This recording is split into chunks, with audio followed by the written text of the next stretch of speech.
Miren, pues cuando yo les pedí maquetas, a ver, para la próxima, porque creo que de aquí viene el respiratorio cardíaco y ahí sí van a tener que hacer su maqueta sí o sí. Pero háganlo ustedes, no las manden a hacer, háganlo ustedes. Pero una es un día o acá, el día que tienen otro seminario, de una se traigan su papel. Pero con presión uno trabaja mejor. Pero ya les voy diciendo que para las próximas presentaciones que pidan maquetas, sí les voy a pedir una cosa. La maqueta tiene que ser lo más utilizable posible. Para eso la maqueta no necesariamente que sea gigantesca, pero aquí hubiera sido que casi toda la maqueta sea abarcada por el parénquima hepático, porque ya vamos a hablar de hepático, ¿no? Incluso para el pozo, para el pereo igual. Pero vamos a tratar de utilizar nuestra imaginación para todo esto. Y ahora vamos a hablar de ictericia intrahepática. Cuando hablamos de ictericia intrahepática, a ver todos por favor atentos. Cuando hablamos de ictericia intrahepática ya estamos hablando de problemas de parénquima hepática, ¿sí?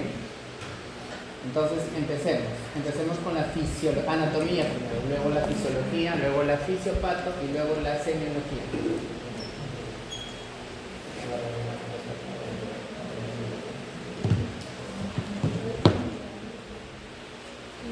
A ver, tiene que decir el orden, ¿ya? A ver, empiezas Pérez Chumba.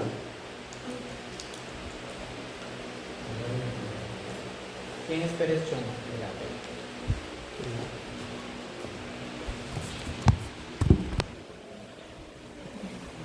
A ver. Fisiología. ¿La fisiología? Claro. Aunque sea repetitivo, hazlo, pero ya hazlo de manera breve, porque se supone que no creo que todos tus compañeros lo hayan entendido. Cuando lo repitas, porque esto se supone que ya lo hemos revisado anteriormente, ¿no? Haz una revisión breve. Ya. Entonces, una vez lo que es la bilirrubina más la albúmina que está en la arteria. Perdón, primero es la anatomía. Y aquí en la anatomía del hígado sí, ahí vamos a centrarnos porque tenemos que ver cómo es la estructura del hepatocito, el sinusoide hepático, ¿cierto? Porque acá lo han puesto. Irrigación sanguínea, microanatomía, la unidad funcional, lóbulo hepático, así, ¿no? Que ahí lo han dibujado bien bonito. Solo que el problema es el contraste, ¿no? Porque tiene un fondo negro con los palitos como que no se ve bien, pero ya. Supongo que ese es el ácido hepático, ¿cierto? Ok, listo. El lóbulo hepático pues, es una forma seccional. Lo que se ve en el centro, que viene a ser más que todo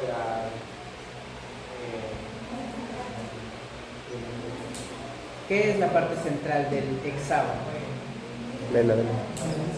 La vena portal, donde está pues la vena hepática, la hepática, perdón, la vena portal, la hepática, lo que es en el centro se encuentra la vena central, y pues aquí vamos a hablar más que todo de enfermedades que pueden afectar su funcionamiento. Enfermedades como... ¿Estás seguro que la parte del centro es el qué? ¿Es la vena porta? No, la vena lobular. ¿La vena qué? Lobular. La vena lobular. Eso es lo que está ahí. No. ¿Y eso cómo lo traslado ahí?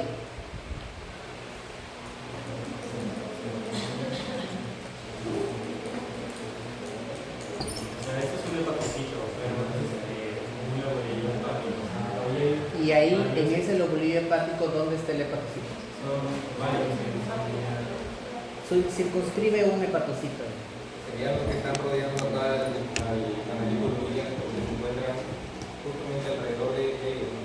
Entonces quiere decir que tenemos varios hepatocitos ahí, que al final lo que vamos a encontrar es que va a haber un flujo sanguíneo que va a permitir la captación de la bilirrubina indirecta por el hepatocito, y finalmente cuando ya se forme la bilirrubina directa, esta va a pasar al canalículo que se va a unir con las sales biliares para formar la bilis, ¿cierto? Así explica la forma. Ya, a ver, continúa. Bueno, acá el hígado conformado por las 8 partes y en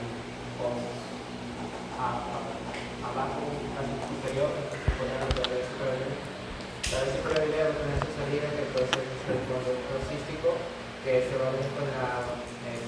Ya, pero eso es cosepar. Ahorita estamos en interpar.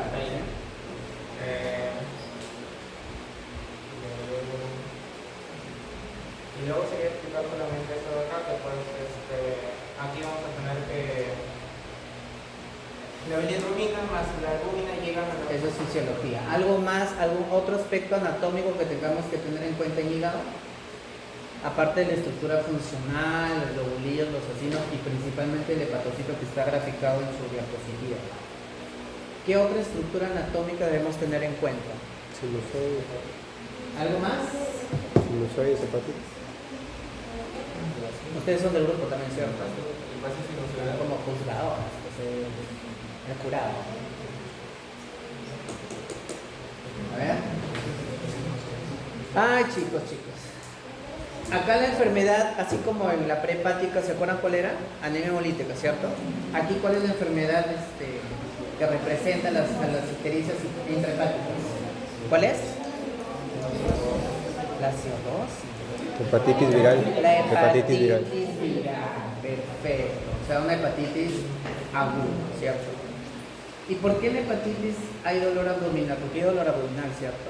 ¿Por qué hay dolor abdominal? Hay hepatomegalia, pero la hepatomegalia se entiende, pero ¿por qué hay dolor? ¿Porque crece el hígado? Ay, ahora sí, ¿cómo se llama esa estructura anatómica que falta? ¿Es importante o no es importante? ¿Cómo que se hincha? Aumenta de tamaño.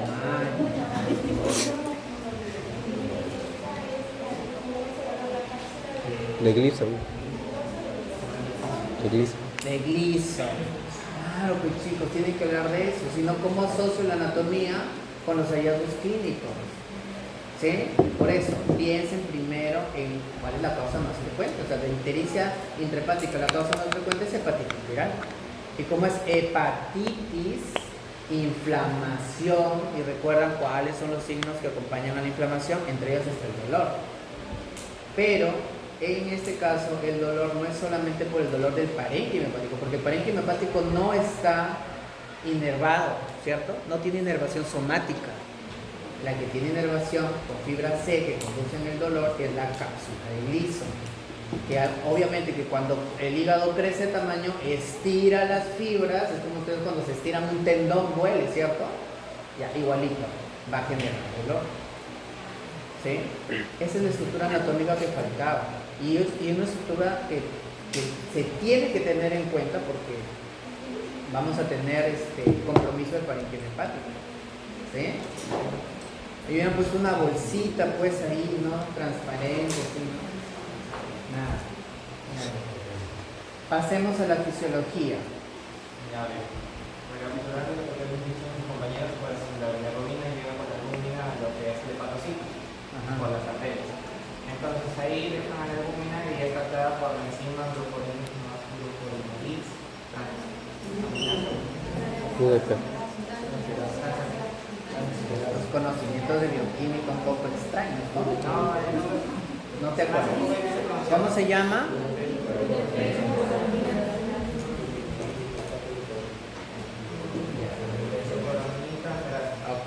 Esta enzima, ¿qué genera? ¿Qué hace? Hace que el ácido glucurónico más la bilirrubina se unan y pues pueda pasar a la puedan hacer una unión y luego pasar a la siguiente fase. ¿Y cuál es la siguiente fase? Ya, pues una vez se unen, va a ingresar porque es el camino y va a salir directamente para la... Recuerden que la bilirrubina directa no es que se va de frente pues al duodeno, tiene que unirse a sales biliares, ¿no? Para formar la bilis, ¿no? Ya se Tampoco apurado, bien, este proceso se llama glucuronización, ¿sí? En resumen, ¿sí? Es la conversión o la conjugación de la bilirrubina indirecta, no conjugada, en conjugado directo. Hasta ahí creo que todos lo hemos entendido, ¿cierto? No se olviden del nombre de la enzima porque esa sí va a venir en el examen, probablemente. 70% de probabilidades. ¿Ya? Esta parte bioquímica puede ser un poco confusa, pero no se les pide que se aprendan todas las enzimas, ¿sí? Para los seminarios sí, pero lo que vamos a priorizar es básicamente la fisiopatología en líneas generales. Ya, entonces la bilirrubina directa ya transformada pasa a la vía biliar, y la vía biliar para nosotros aquí ya no cuenta, porque eso ya es postparénquima. Donde nos vamos a centrar es en el hepatocito, ¿sí? Cuando hablamos de ictericia intrahepática nos referimos netamente a la enfermedad del hepatocito, ¿sí? No del canalículo, tampoco del vaso sanguíneo, de los vasos sanguíneos que llegan, ¿sí?, al lobulillo o al sino y permiten esta perfusión de bilirrubina indirecta. Si no, nos referimos netamente al hepatocito. ¿Estamos? ¿Sí? Listo. Ahí continúa. ¿Qué más? Ahora la fisiopatología. Ya. En esta entonces vamos a tener lo que son patologías que van a estar afectando tanto a la conjugación como a la expresión. Dentro de la conjugación tenemos a lo que es la enfermedad de Gilbert, que es una enfermedad que disminuye las enzimas. Y si disminuyen las enzimas, entonces ¿qué sucede? Hay una disminución en la captación, ¿cierto? ¿Qué más? Luego, en la parte de la expresión, que es más que todo donde ya hay ausencia de esto también, tenemos a lo que es la enfermedad de Rotor y Dubin-Johnson. Ahí tenemos estas dos patologías donde tenemos en la conjugación tenemos a la de Gilbert y a la de Najar, donde la de Gilbert pues hay una disminución de esta enzima y la de Najar hay dos tipos, y esta es la ausencia de la enzima. Miren chicos, estas patologías genéticas rarísimas, pues, que está mencionando tu compañero, son ese estado intermedio entre el prehepático y el intrahepático, ¿sí? O sea, no estamos hablando de una enfermedad adquirida del hepatocito, estamos hablando de enfermedades primarias, defectos de conjugación, pero no porque el hepatocito no pueda conjugar, sino que no tiene enzimas bien codificadas, ¿no?, para la conjugación, la captación y la excreción, ¿no?, de la bilirrubina directa al momento ya cuando ha pasado el proceso de glucuronización. Así que en esta parte no nos vamos a ahondar porque son enfermedades poco frecuentes, nos vamos a ahondar más a las causas, digamos, secundarias de daño hepatocitario, ¿sí? Porque las que tú mencionas son primarias, pero son muy infrecuentes. ¿Y saben por qué no las vamos a abordar? Porque semiológicamente se comportan como las otras, ¿sí? Y requieren de estudios genéticos, y la verdad es que son muy raras. Pero sí les sugiero una cosa: apréndanse la tablita de los tres mecanismos. Falla en la captación, falla en la conjugación y falla en la excreción, ¿sí? Esos los nombres, al menos. No vamos a hablar en eso porque ya son enfermedades genéticas y no son frecuentes, así que semiológicamente no son rentables. Es más rentable para mí que ustedes aprendan enfermedades hepáticas adquiridas, como la que hemos mencionado, que es la más frecuente, ¿no?, la hepatitis viral. Y en el caso que supongamos de necrosis, pues leí una parte del libro que decía que la necrosis afectaba disminuía la conjugación. Entonces eso también. Claro, pero una necrosis es producto de un proceso inflamatorio, ¿no? Y en este caso las hepatitis entran mucho a tallar. Así que nos vamos a centrar, chicos, en procesos inflamatorios hepatocitarios, ¿sí? Háblame de esa fisiopatología. Entonces, como bien dije, ya tenemos dos. En la expresión también tenemos enfermedades, que es la de Roth y la de Johnson, que pues en estas va a dificultar la salida de la bilirrubina directa, donde podemos encontrar ahí, clínicamente hablando, pues la hipocoluria, hipopolia, también entonces donde el pigmento que da coloración a las heces en la orina no va a haber una aumentación. Ustedes esperen, ¿cierto? Sí. Te oriento la pregunta para poder orientar tu presentación. Si yo tengo un proceso inflamatorio hepático, ¿sí?, Vamos suponiendo, se mete un virus de la hepatitis A, su compañero se va, se pone un celuchito afuera, adquiere la infección por hepatitis A, el virus se mete al hepatocito. ¿Y qué va a generar? Una replicación dentro del hepatocito con un proceso inflamatorio, ¿no? Que a la larga lo que va a hacer es destruir al hepatocito, es decir, lo va a necrosar, justamente lo que estamos haciendo. Si el hepatocito se encarga de captar, conjugar y excretar la bilirrubina indirecta ya formada, al no haber hepatocito no va a haber conjugación, no va a haber captación, no va a haber excreción, ¿cierto? A eso me refiero, o sea, ¿qué sucede con cuál es el comportamiento de las bilirrubinas? En el prehepático vimos que la gran producción de bilirrubina indirecta y la poca, la recepción del hígado no pues sobrepasa su capacidad, forma bilirrubina directa, pero no al ritmo con la que se forma la indirecta. Por lo tanto, yo lo que voy a tener ahí que es hiperbilirrubinemia a predominio indirecto, porque es la que más se acumula más rápido. No significa que la otra no tenga, sí tiene, pero no tanto como la indirecta. ¿Estamos? ¿Cuál es el comportamiento de las bilirrubinas en este escenario intrahepático? Esa es la pregunta. ¿Sí? ¿Se entendió la pregunta? ¿Se entendió, no? ¿Sí? O sea, vamos a hacer lo mismo que hicimos en el periodo. ¿Cómo? ¿Cómo se comporta la bilirrubina? En este caso, ¿cómo va? ¿Cuál sube, cuál baja? ¿No? La bilirrubina directa sube y la indirecta baja hasta cierto punto que luego pues comienza a aumentar. Porque la captación, como dije, no va a captar bien hasta cierto punto, no va a excretar bien hasta cierto punto, donde se va, por decirlo así, a saturar y pues ya no va a captar. Por lo tanto, las dos van a estar aumentadas y una va a ser primero que la directa y luego la. O sea, primero sube la directa. La directa. ¿Y por qué sube primero la directa y luego la indirecta? Porque el hepatocito aún sigue funcionando, solamente falla en lo que es la expresión. Que no puede sacar lo que es la bilirrubina directa para lo que es ya la parte poshepática.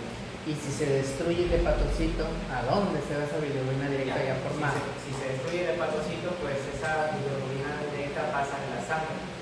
Y aumenta, ¿cierto? Retorna y vuelve a aumentar la sangre. Entonces también sube. Entonces, ¿cuál es el predominio?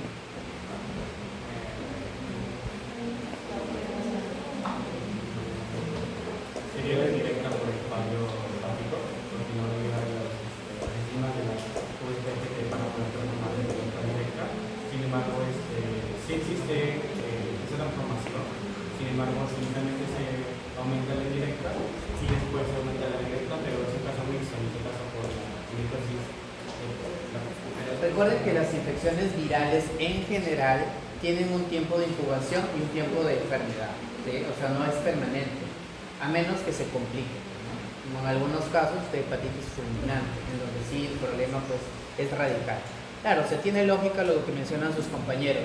Si el hepatocito no funciona, entonces lo que se va a acumular es la indirecta, claro, porque no está funcionando. Pero al inicio, ¿qué sucede? Cuando hay un proceso inflamatorio, las paredes de los vasos, ¿cómo está la permeabilidad de los vasos en un proceso inflamatorio? Eso ya lo hemos visto en edema. Aumentado. Por lo tanto, la difusión de proteínas o enzimas liposolubles, como en el caso de la bilirrubina indirecta, va a ser mayor. Por lo tanto, la captación puede aumentar. Es por eso que en estadios iniciales el virus solamente ha invadido algunas zonas del parénquima hepático. Pero las zonas que son funcionales, pues van a captar y van a conjugar la bilirrubina y transformar en directa. Entonces la bilirrubina directa, ¿no?, que debería salir, y ahí viene el fallo de la excreción, se empieza a acumular y regresa, como dice, un retorno, un flujo retrógrado hacia la sección vascular. Pero en la sección vascular vamos a ver que a la larga también se va acumulando la indirecta, porque ya los hepatocitos algunos no funcionan, o simplemente algunos se necrosaron, ¿sí? Pero ahí estamos hablando de procesos inflamatorios agudos, con un tiempo de enfermedad limitado, conocido. Hay enfermedades hepatocitarias crónicas e irreversibles que también pueden generar ictericia, como cuál? Cirrosis hepática, claro. Pero en la cirrosis, ¿qué sucede? En la cirrosis no hay hepatocitos, están fibrosados, no necrosados, fibrosados, ¿sí? Es diferente. La necrosis es producto de un proceso inflamatorio agudo que lleva isquemia y necrosis, pero en la cirrosis no hay necrosis, lo que hay es fibrosis y el hepatocito no funciona, por lo tanto ahí el cual va a aumentar de las bilirrubinas. Si el hepatocito no funciona, la indirecta. Por eso les digo que el comportamiento de las ictericias intrahepáticas puede ser diferente dependiendo de la etiología, cuando son agudas y cuando son crónicas, porque hace rato mencionaron algo de la cirrosis y yo les dije no. En las agudas el comportamiento es así: una puede aumentar primero la directa, luego la indirecta puede aumentar y las dos terminan aumentadas casi en la misma proporción, pero siempre va a haber una tendencia a que la directa está un poco más aumentada, porque algunos hepatocitos que logran no infectarse o que logran recuperarse del proceso inflamatorio van a generar la conjugación. Por lo tanto, la tendencia a que aumente la directa respecto a la indirecta es muy probable. Doctor, en la enfermedad de Wilson estaría aumentada la directa porque el daño Es que en la establecido. enfermedad de Wilson es una fibrosis por depósito de metal pesado. Cobre. Y en la fibrosis, en la enfermedad de Wilson es por un depósito de cobre, ¿sí?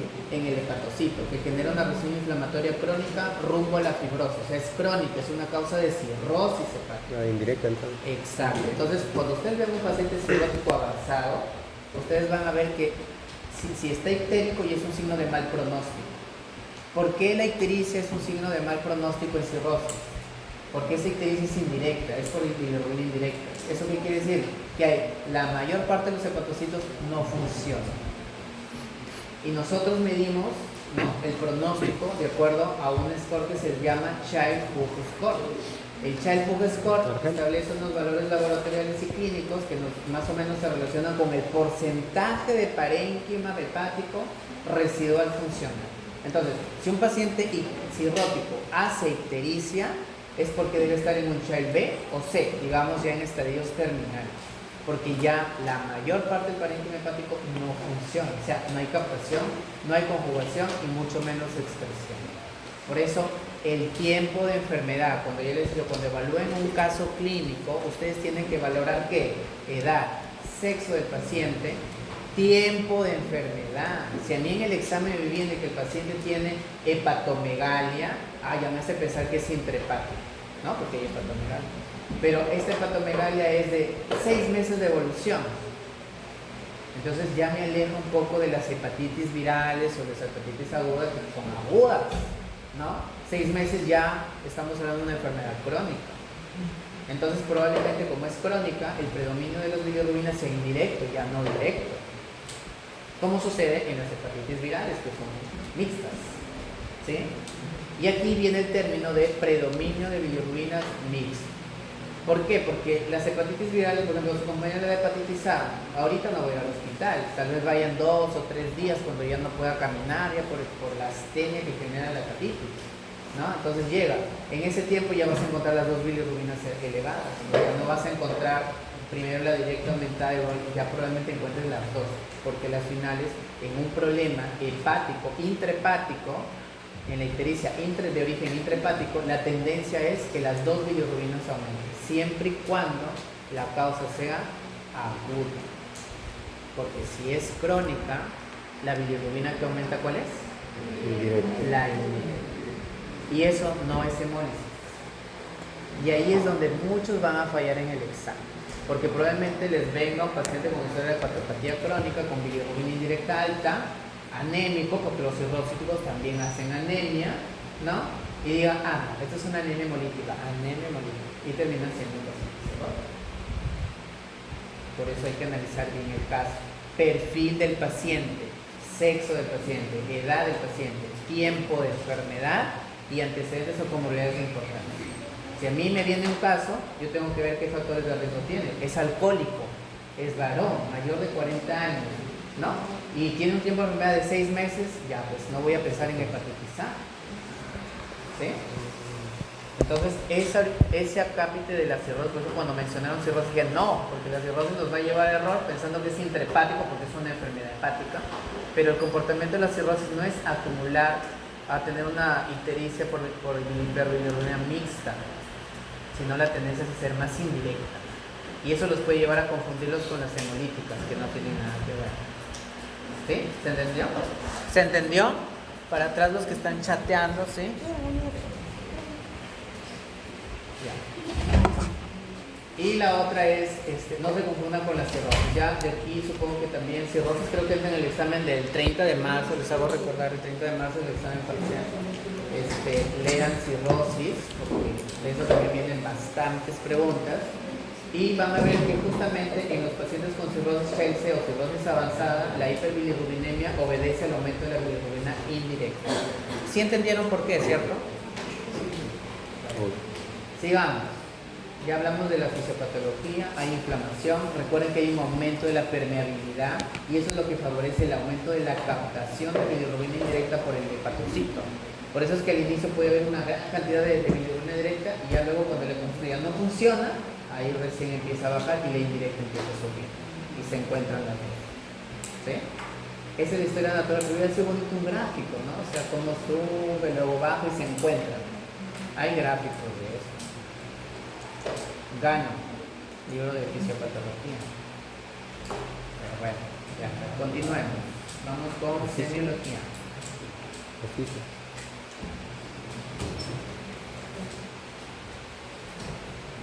Y hasta ahora no han tocado su materia.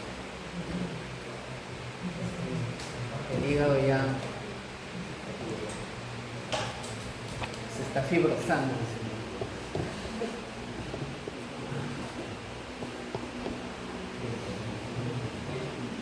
Y se acabó la presentación. O sea que no contemplado entre las intrahepáticas a las hepatitis.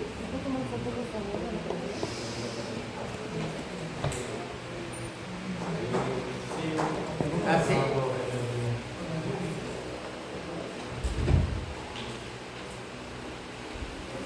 Espera. Se han ido por las enfermedades más raras, que son las congénitas. ¿Y dónde estará la hepatitis? ¿Verdad?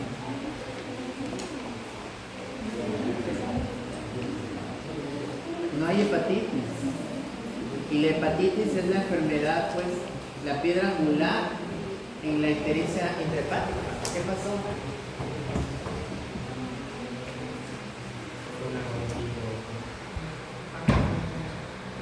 ¿Qué hacemos con ustedes, chicos? ¿Qué hacemos? ¿Qué hacemos?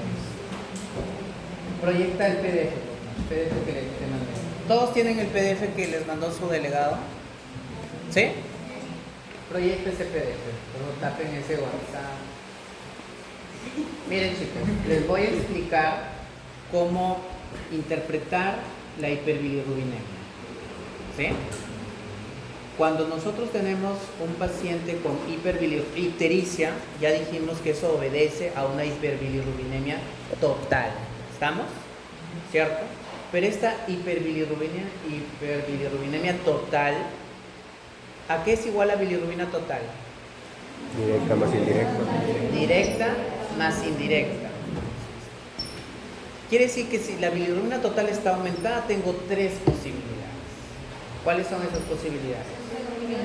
Que la indirecta esté alta, que las dos estén altas o que la directa esté alta. ¿Cierto?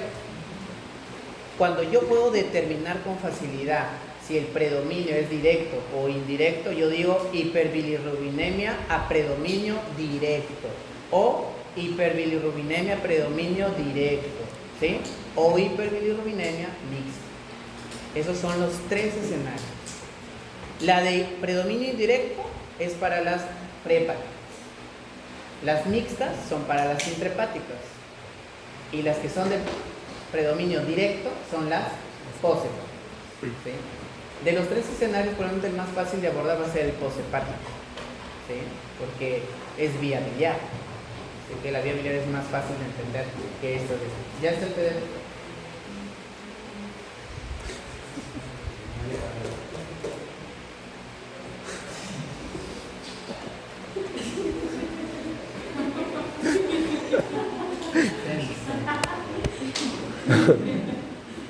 Entonces, miren, ahí en el PDF, ustedes lo tienen en su celular, ¿cierto? ¿O no? Ya, hay una tabla. La primera parte es una tabla de perfiles hepáticos. ¿Sí? Entonces, a ver, hazlo chiquito. No, perdón, enfoca el primer perfil hepático. Listo, sí. Listo, ahí está. Este es el perfil hepático del caso 1.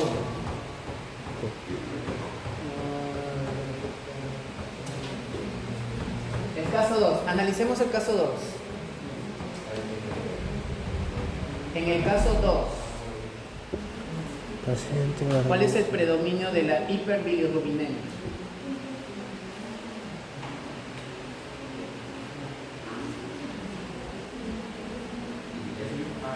¿Es directa o indirecta?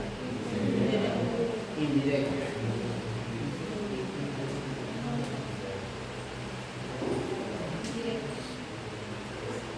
Chicos, de la bilirrubina total, ¿qué porcentaje representa la bilirrubina directa? 20%. Y la indirecta, el 80%. Eso es en condiciones normales. ¿Ya? Antes de pasarnos al caso 2, analicemos las bilirrubinas del caso 1. Veamos, ¿cuál es el predominio de las bilirrubinas en el caso 1? ¿Es directa o indirecta? Ambas. Muy bien, a ver, tú.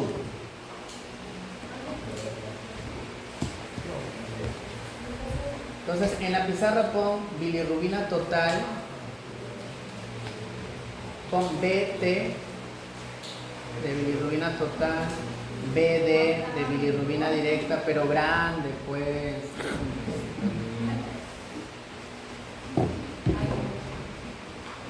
No sé, pues si lo logran ver, ¿sí le ven? No, yo sí, ustedes. Si yo le estoy dictando. Y la BI de porcentajes. En bilirrubina directa, ¿cuánto dijimos? 20%. 20%. Y la indirecta es 80%. Listo. ¿Cuánto tiene de bilirrubina total nuestro paciente en caso 1? 7. ¿Okay? En la bilirrubina total, 7. Ajá. Muy bien. Calculemos el porcentaje de cada una. ¿Cuánto le corresponde? De acuerdo a los porcentajes de normalidad. ¿Sí? ¿Cuánto le corresponde de directa? 20% de 7, ¿cuánto es?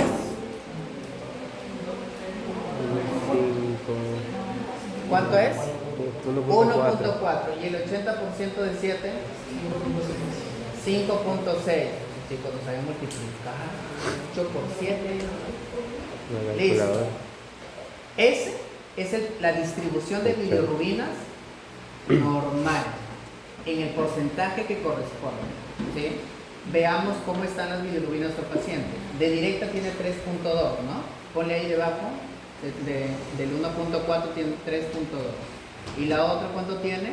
3.8. ¿Cuál es el predominio ahora? ¿Cuál está alta? Directa. ¿Cuál está alta? Directa. En el paciente Directa. debería tener con 7 de total, la directa debería estar en 1.4. ¿Pero cuánto tiene? 3.2.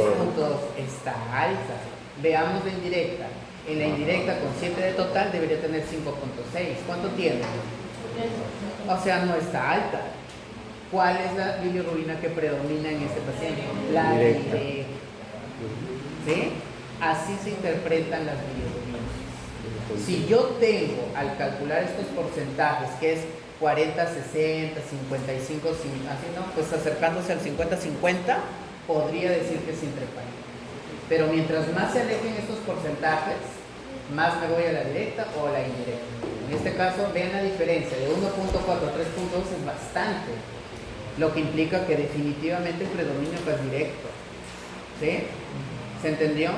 Ahora, dentro de los marcadores del perfil hepático, que ya les he dicho al inicio, el perfil hepático para nosotros es importante porque nos determina las funciones del hígado. Los dos primeros parámetros, no la hemoglobina y el LDH, sino la TGO y la TGP, son marcadores de estructura. Quiere decir, estos valores van a aumentar cuando hay un daño en la estructura del parénquima hepático. ¿Sí? La otra función es la biotransformación. Y ahí, ¿quiénes entran? La bilirrubina total, la directa y la indirecta. El otro es la de colestasis, y ahí entra la fosfatasa alcalina y la gamma-glutamil transpeptidasa o GGTP. Y finalmente tenemos la de síntesis, que tiene que ver con la albúmina y los factores dependientes de vitamina K, que tienen que ver con el tiempo de protrombina. No está ahí porque esto ya es coagulación, lo veremos en otro tema. ¿Estamos? O sea, acá tenemos función de estructura, biotransformación, colestasis y síntesis. Son 4. Y esta es pregunta de examen así, 95% de seguridad que viene. Estructura, biotransformación, colestasis y síntesis. Ahora, en un paciente con ictericia, digamos de origen prehepático, ¿se alterará alguno de estos parámetros? ¿Qué función del hígado se altera? Estructura, biotransformación. Solamente la función de biotransformación. Solamente es la que se altera, porque hay una gran cantidad de indirecta que se tiene que transformar. Entonces el hígado no es que se altere, sino que va a trabajar más. ¿Estamos? No es un daño hepático, es un aumento de su función. ¿Sí? La otra es que aquí lo que vemos es que los marcadores de estructura, ¿cómo están? ¿Cuáles son los marcadores de estructura? Las transaminasas. ¿Cómo están las transaminasas? Altas, lo que implica que hay un daño en la estructura. Cuando las transaminasas ¿qué son? Son enzimas que están dentro del hepatocito. Cuando el hepatocito se inflama o se rompe la membrana, estas enzimas salen a la sangre. Entonces, si la TGO y la TGP están aumentadas, ¿qué significa? Que el hepatocito se ha destruido y se han liberado las enzimas. Quiere decir que hay un daño hepático inflamatorio que puede progresar la necrosis. Ese dato a mí me orienta a qué espacio, prehepático o intrahepático, si me está hablando de transaminasas altas. Intrahepático. Y en el intrahepático hemos visto que inicialmente lo que aumenta es la bilirrubina directa. Claro que las dos aumentan, pero más aumenta la directa al inicio y luego ya la indirecta como que se equipara. Probablemente es lo que ha pasado aquí, porque ya las transaminasas me dicen que es un problema intrahepático, con mucha seguridad. Y la bilirrubina, en este caso la que predomina, si bien las dos están aumentadas, el predominio es directo, ¿cierto? ¿Se entendió cómo calcular el predominio con porcentajes? ¿Sí se entendió? Entonces, este perfil hepático es un escenario pre, intra, post o es mixto. En este momento. Sí. Intrahepático, ¿estamos de acuerdo? Porque si las transaminasas no estuvieran altas, el predominio es directo, ya pensaría en post. Probablemente. ¿Sí? Ahora analicemos el caso 2. ¿Qué dice el caso 2? ¿Es intra o pre?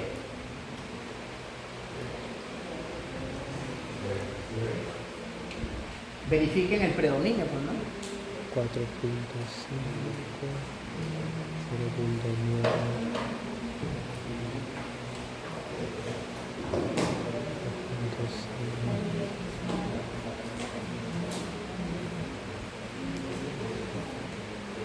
Directa disminuida, indirecta aumentada.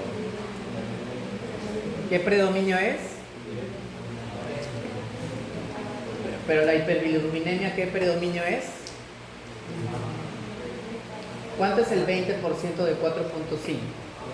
0.9. 0.9, 0.6, casi igual, ¿no? El 80% de 4.5, 3.6. ¿Y cuánto tiene? 3.9. Están casi iguales, ¿no? Pero hay un dato que nos orienta a si es pre o intra. ¿Cuál es? Las transaminasas. Transaminasas nos aleja de que sea intra y nos aleja del intra, puede ser pre o podría ser post. Post no, porque la indirecta no aumenta, nos orienta a pre, pero hay un dato más que nos orienta a pre. ¿Cuál es?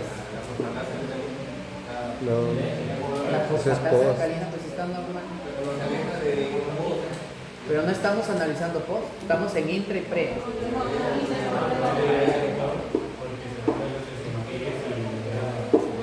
Por la anemia. Pues no, ¿y cuánto tiene de hemoglobina? Tiene 8. Esto es una anemia hemolítica. Y aparte, como dice su compañero, la LDH, que es un marcador de destrucción celular, también está aumentada. Doctor, pero en el caso 1 también la LDH está aumentada. Claro, porque hay destrucción de hepatocitos, por eso las transaminasas están altas. ¿Se entendió? Cuando terminemos de exponerse, Dios mediante, podamos entender el reposo hepático, la tarea va a ser analizar todos estos escenarios laboratoriales, porque hay una combinación de todos, entonces tienen que definir cuál es cuál. ¿Sí? Y abajo hay, ¿cuántos casos? Creo que 3. 3 casos clínicos. Bueno, para salvar su exposición, porque realmente ha sido precaria, ¿no? Entonces vamos a la resolución de uno de los casos. ¿Ya?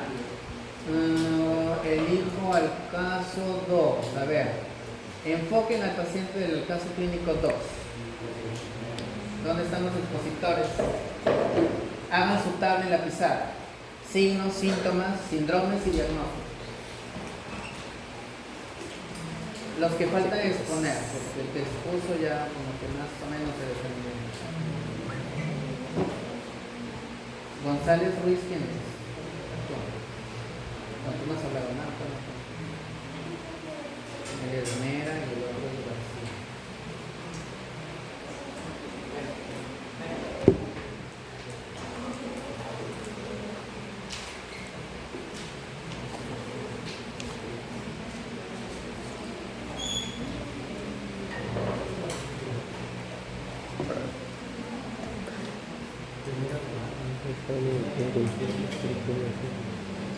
Bien, leamos el caso 2. A ver, lean en voz alta.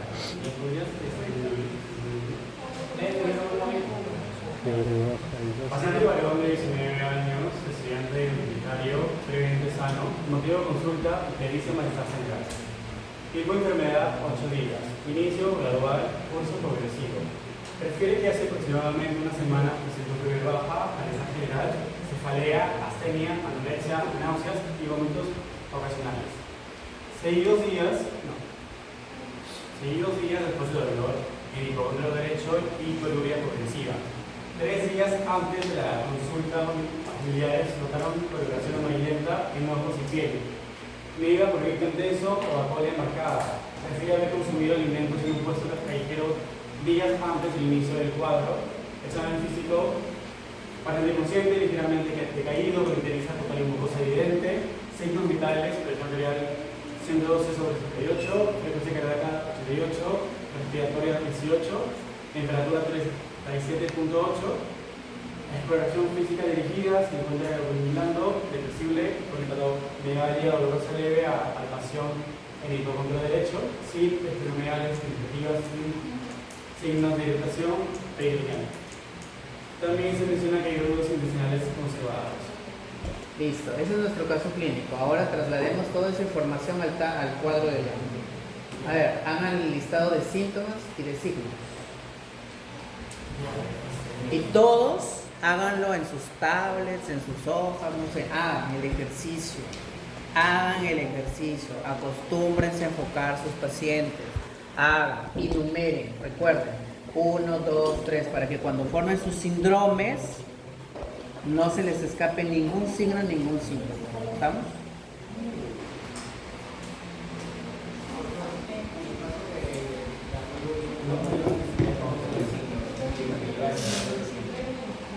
Si tiene coluria, ahorita lo vamos a ver. No desesperéis. Ahorita lo vemos.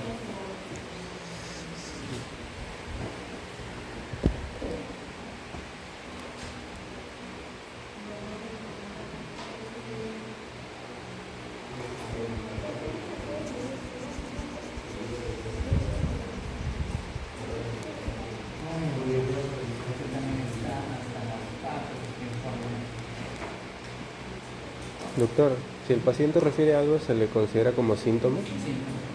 Claro, si el paciente refiere algo patológico, es síntoma.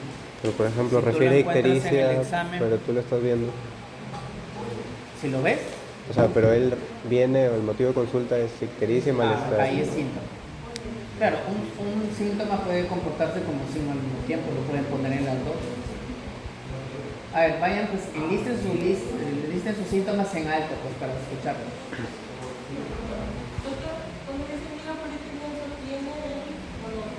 Niega prurito, pues ya no lo pongo.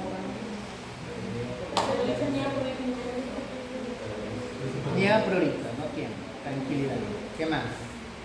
Chicos, el prurito sí es un signo, sí se puede asociar cuando hay hiperbilirrubinemia, pero tiene que ser crónica. Si el paciente dice prurito, es porque esa hiperbilirrubinemia es crónica, porque se mete a la piel, altera los melanocitos y empieza a estimular las fibras nerviosas que generan el prurito. ¿Ya?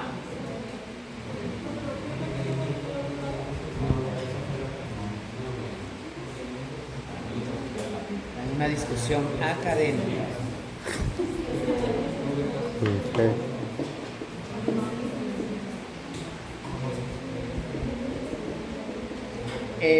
El grupo que es de poshepático, por favor, va desarrollando el caso 1, porque ese es el que va a exponer, porque ya vi el contenido de su informe y también está como para llorar bilirrubina por los ojos.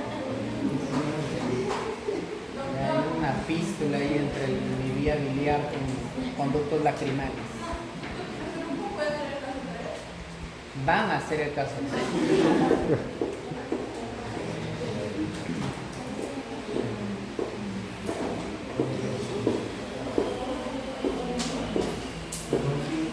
Avancen, chicos.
Ictericia es síntoma.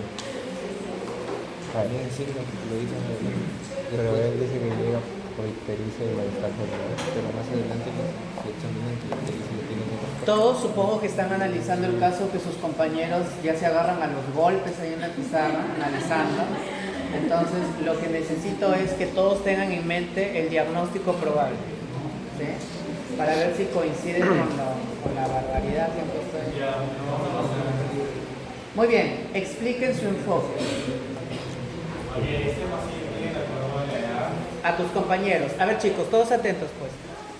Pueden criticar, rajar, todo lo que quieran de lo que van a decir ahorita, porque esa es la idea, ¿sí? Discutir el caso. Así como ellos se han puesto a pelear entre ellos, también pelear, pero civilizadamente, ¿no? A ver, dale. Este paciente que se le años a cabo de la edad y de acuerdo también con su paciente, de haber comido comida callejera, estamos colectando tanto los síntomas relacionados y el posible diagnóstico. Antes de eso, él ha mencionado el perfil del paciente a medio, ¿no? Varón, 19 años, ¿qué más? Con el antecedente de que ha ingerido alimentos en la calle. ¿Y qué faltó? ¿Antecedente? El tiempo de enfermedad. ¿Cuánto tiene de tiempo de enfermedad? 8 días. O sea, es una enfermedad aguda. Por eso, cuando ustedes establezcan, cuando quieran analizar un caso, pongan primero su perfil del paciente. ¿Estamos? Listo. Entonces, vamos a analizar a un paciente varón de 19 años con historia de consumo de alimentos en la calle, con un tiempo de enfermedad de 8 días. ¿Quedó claro? ¿Sí? Ojo que sí tiene que ser el grupo que va a ser el post o el que le toque. Ya a ver. Lo que podemos observar la historia es que el paciente presenta fiebre, malestar general, cefalea, anorexia, náusea, vómitos, dolor derecho, dolor de cabecilla, ictericia y apoyo. En cuanto a los signos que se identificaron, también son la ictericia, la fiebre, la hepatomegalia y también se mencionó que el abdomen estaba depresible. En cuanto a síndrome es considerado... Pero en el examen físico hay dolor abdominal. Se mencionaba el dolor. Sí, Hay dolor. El hecho de que sea blando depresible no nos dice nada, porque eso es lo normal. Pero ¿qué dice? ¿Hay dolor a la palpación?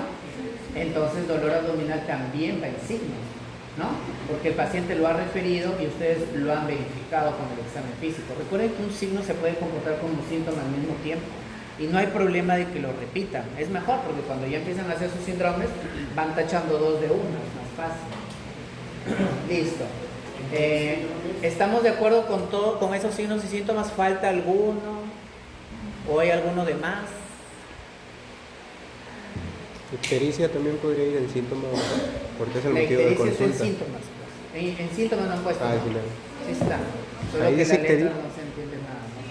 ¿No? Ahí dice ictericia, sí. ¿Qué más? Malestar general. Ahí está el 2. Malestar general sería un síntoma, ¿no? Claro. Sería un mejor término, porque aquí estamos interpretando lo que menciona el paciente. Cuando un paciente tiene malestar general, no utilicen tanto ese término, sino el que acaba de decir su compañera con una luz semiológica caído aquí. Astenia, ¿sí? La astenia es no solamente el malestar general, porque de seguro todos ahorita están con malestar general, pues, ¿no? Por la exposición. Pero no, se refiere a un malestar general real, ¿no? En el que el paciente tiene debilidad generalizada, puede tener malestar, puede tener náuseas, puede tener cefalea, y todo eso lo podríamos traducir solamente en astenia. Muy bien. ¿Qué más? ¿Algo más, chicos? ¿Están de acuerdo con la lista de signos y síntomas? ¿Sí? ¿Todos?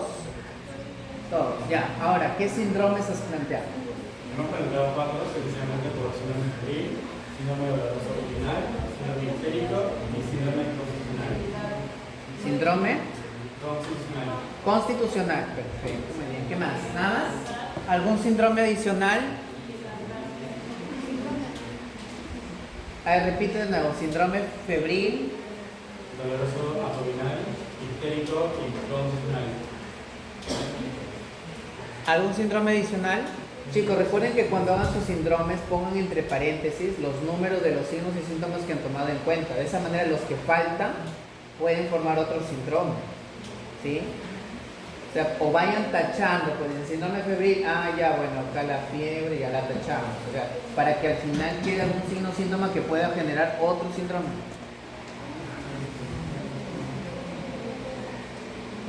Pero también escriben como unas son Doctor, asténicos. ¿síndrome constitucional a qué se refiere? ¿Qué? El síndrome constitucional. El ¿a qué se síndrome refiere? constitucional es la astenia, pues. El malestar, la cefalea, la hiporexia, la anorexia, eso también.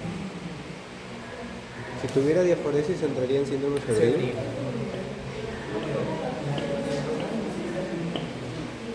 La idea es que después de esos 4 síndromes no quede ningún signo ni ningún síntoma. Yo único que creo que no,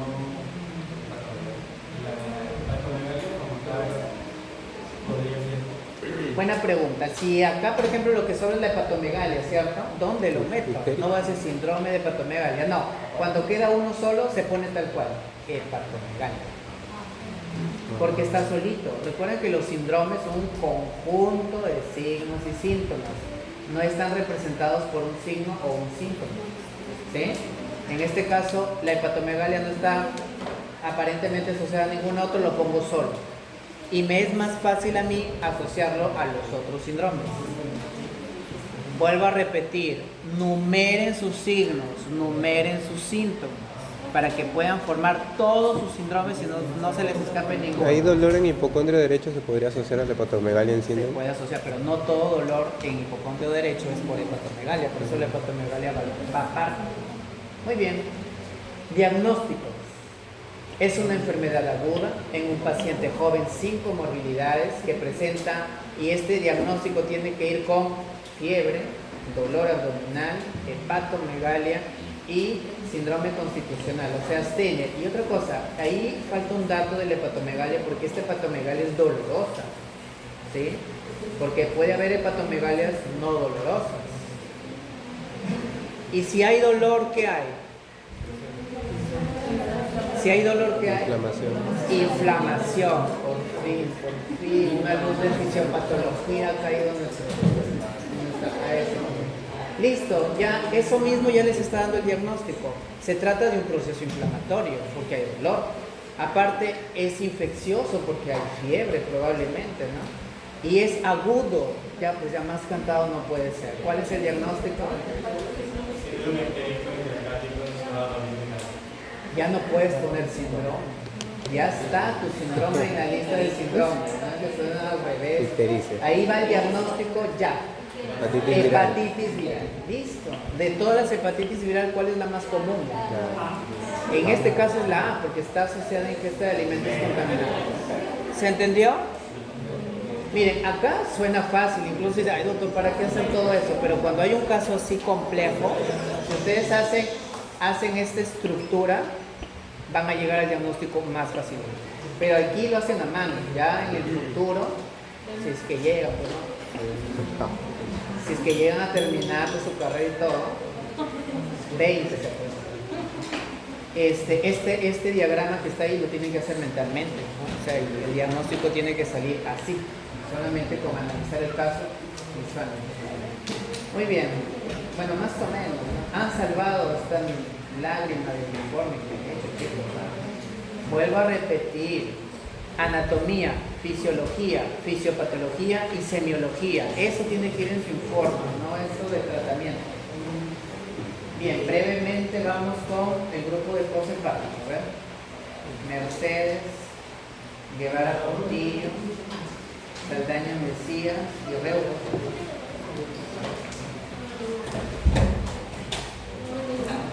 No sé por qué les